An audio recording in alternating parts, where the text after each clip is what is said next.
അച്ഛൻ കുവൈറ്റിൽ നടത്തിയ ഒരു പ്രസംഗമുണ്ട്. ഏകദേശം ഒരു 16 ലക്ഷത്തിലധികം ആൾക്കാർ അത് കണ്ടിട്ടുണ്ട്, യൂട്യൂബിലൂടെ കണ്ടിട്ടുണ്ട്. അതൊന്ന് ആ ഒരു പ്രഭാഷണത്തെ കുറിച്ച് എന്താണ് അച്ഛൻ ഇപ്പൊ പറയാനുള്ളത്? വിവാഹത്തെ കുറിച്ചായിരുന്നു. ഓക്കെ. വിവാഹം എന്ന് പറഞ്ഞാൽ പിള്ളകളിയല്ല, കളിതമാശല്ല, വിശേഷ വിധത്തിൽ വഹിക്കാനുള്ളത് വിവാഹം. അതായിരുന്നു വ്യാഖ്യാനം. ഓക്കെ. ദാമ്പത്യം എന്ന് പറഞ്ഞാൽ ദം ദാനം ചെയ്യുക, പഥ്യം ഒരുമിച്ച് സഹിക്കുക. അപ്പം ശരീരവും മനസ്സും ആത്മാവും ദാനം ചെയ്യുകയും വേണം. ദൈവം തരുന്ന ചില സഹനങ്ങളും നമ്പരങ്ങളുണ്ട്, അത് ഒരുമിച്ച് സഹിക്കുകയും വേണം. അതുകൊണ്ടാണ് കുടുംബം. കൂടുമ്പോൾ ഇമ്പമുള്ളത് കുടുംബം, കൂടുമ്പോൾ ഇമ്പമില്ലെങ്കിൽ ഭൂകമ്പം എന്നാണ് പറയുന്നത്. എന്ന് പറയും, ഒരുമയുണ്ടെങ്കിൽ ഒലക്കമേലും കിടക്കാം, ഒരുമയില്ലെങ്കിൽ ഒലക്കമേലേ കിടക്കും. അതാണ് ദാമ്പത്യ ജീവിതം. ഇതായിരുന്നു അവിടെ നിന്ന് ആവിഷ്കരിച്ചതും പങ്കുവച്ചതുമായ ചിന്തകള്.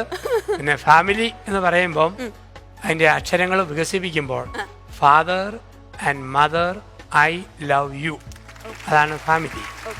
ഈ കൗൺസിലിങ്ങിനെ പറ്റി പറഞ്ഞപ്പോഴാണ് പല വിധത്തിലുള്ള ആളുകളായിരിക്കും അച്ഛൻ്റെ അടുത്തേക്ക് എത്തുന്നത്. അപ്പൊ അവരെ ഒന്ന് കൺവിൻസ് ചെയ്യിപ്പിച്ചെടുക്കാൻ അച്ഛൻ പല തമാശകളും പല സിറ്റുവേഷൻസിലും പറഞ്ഞിട്ടുണ്ടാവും. അത് എങ്ങനെയാണ് അത് അപ്ലൈ ചെയ്യണേ അച്ഛൻ? അവരോട് പറയും, ദമ്പതിമാരോടൊക്കെ പറയും, ഭാര്യാഭർത്തൃ ബന്ധം എന്ന് പറഞ്ഞാൽ ഭർത്താവ് ശിരസാണ്, ഭാര്യ പെടലിയാണ്. പക്ഷേ ഒരിക്കൽ കല്യാണം കഴിഞ്ഞ് കഴിഞ്ഞാൽ പിന്നെ പെടലി അങ്ങനെ തിരിയുവോ, അങ്ങനെ തലയ്ക്ക് പോകാനായിട്ട് പറ്റത്തുള്ളൂ. അതാണ് സാധാരണ പറയാറുള്ള കാര്യം.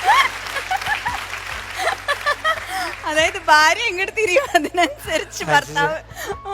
അപ്പം എന്തെല്ലാം ഉണ്ടെന്ന് പറഞ്ഞാലും അവസാന വാക്ക് അവളുടേതാണ്. ഭർത്താവ് പറഞ്ഞിങ്ങനെ, വീട്ടിലെ എന്ത് കാര്യവും എൻ്റെ ഭാര്യ തീരുമാനിക്കും.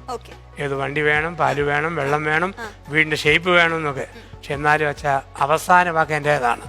എന്നാ പറഞ്ഞു ചോദിച്ചു, അവൾ എന്ത് പറഞ്ഞാലും അവസാനം ഞാൻ പറയും അങ്ങനെ തന്നെ ആകട്ടെ. കൂടുതൽ പ്രായമുള്ളവരോട് അച്ഛൻ എങ്ങനെയാ സംസാരിക്കുന്നത്? വാർദ്ധക്യത്തിലുള്ളവർ അതെ, അവരോട് പറയും, നമ്മുടെ ജീവിതത്തിന്റെ മനുഷ്യന് പല പല കാലങ്ങളുണ്ട്. ആ കാലങ്ങളിൽ ഇപ്പം കളിച്ചു നടക്കുന്നൊരു കാലമുണ്ട്, കൊച്ചു പിള്ളേരാകുമ്പം കുളിച്ചു നടക്കുന്ന കാലമുണ്ട്. 1 വയസ്സ് മുതൽ 10 വയസ്സ് വരെ കുഞ്ഞുങ്ങൾക്ക് ഏറ്റവും ഇഷ്ടം കുളിച്ചുകൊണ്ടിരിക്കുക. 10 വയസ്സ് കഴിഞ്ഞാൽ പിന്നെ 20 വരെ കളിച്ചുകൊണ്ടിരിക്കുക. 20 കഴിഞ്ഞാൽ പിന്നെ എല്ലാത്തിനെയും ചോദ്യം ചെയ്തുകൊണ്ടിരിക്കുക.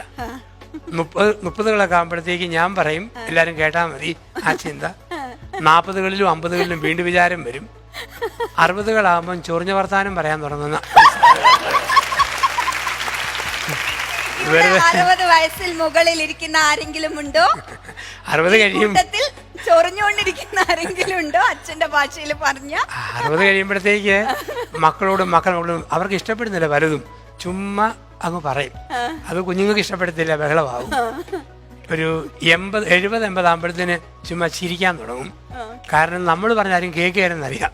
എല്ലാം കാണുക, ചിരിക്കുക, പോയി കുത്തിയിരിക്കുക.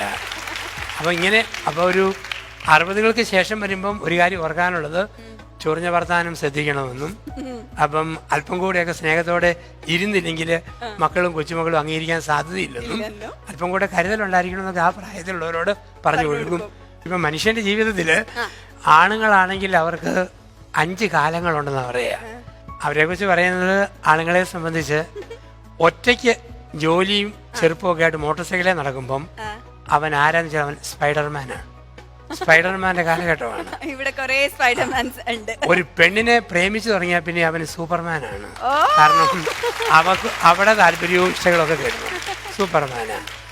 ഒരിക്കൽ അവളുമായിട്ട് കല്യാണത്തിന് എഗ്രിമെന്റ് ആയി കഴിഞ്ഞാൽ പിന്നെ അവൻ ജെന്റിൽമാനാണ്. നല്ല ഇമ്പ്രഷൻ കിട്ടണം. പക്ഷെ ഒരിക്കൽ കല്യാണം കഴിച്ചാൽ പിന്നെ അവൻ വാച്ച്മാനാണ്. അവനെ നോക്കിക്കൊണ്ടിരിക്കണം. 2 മക്കളായ പിന്നെ പിള്ളേരുടെ പുറകെ ഓടുന്ന ഡോബർമാനായിട്ട്. അപ്പൊ ഇതിങ്ങനെ മാറിക്കൊണ്ടിരിക്കും. എല്ലാ കാലവും സ്പൈഡർമാനാകാൻ പറ്റിയല്ല മോനെ, നിനക്കും ഉണ്ട് ഒരു ഡോബർമാന്റെ കാലം. അത് ഓർത്തോണം. ഇതേ പറയാൻ പറ്റത്തുള്ളൂ.